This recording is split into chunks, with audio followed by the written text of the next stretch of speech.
welcome. So today's video is going to be all about the scandalous marriage of the Duke of Cumberland. Now his marriage actually brought in a change of law on how royalty can get married. So Prince Henry, Duke of Cumberland, was born on the 7th of November 1745 and was the younger brother of King George III of Great Britain. On the 2nd of October 1771, Henry married Anne Horton. Now this marriage was scandalous because Anne was a commoner, i.e. not of royal blood. Anne was born on the 24th of January 1743 and was said to have been a great beauty. Horace Walpole wrote about her. Her coquetry was so active, so varied and yet so habitable.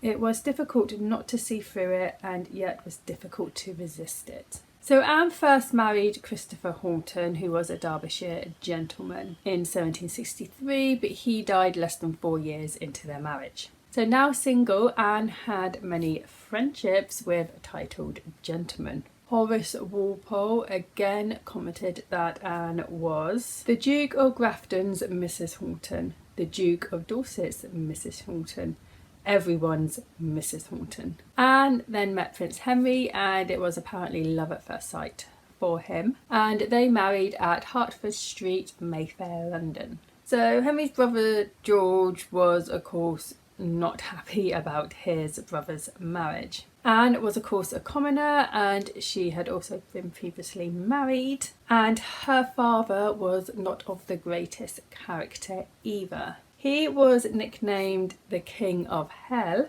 because he would often frequent one of Dublin's most notorious red light districts, which was called Hell.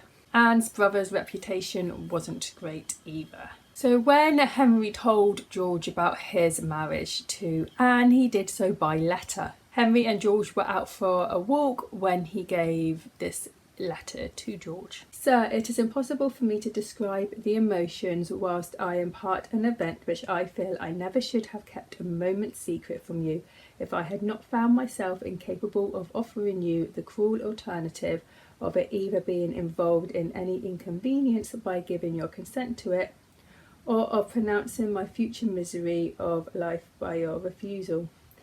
Sir, I am married to Mrs. Horton, Lord Erman's daughter, and nothing now remains to make me one of the happiest men but your approbation, which I trust the sensibility of your heart and the admirable qualifications of the object of my choice will strongly plead for and fully justify.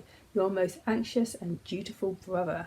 So George, of course, was not willing to recognise the marriage, and he was so angry about this fact that he had the Royal Marriage Act 1772 passed, which said that descendants of King George II had to ask for permission from the monarch to marry, which said that any descendant from King George II had to ask the monarch's permission to marry. This act lasted until 2013, when the Succession to the Crown Act 2013 came in. Now, as well as other stuff, this act also changed the marriage consent of royalty. Instead of it being all descendants of King George II who had to ask the monarch for permission to marry, it now said that only the first 6 in line for the throne had to ask permission.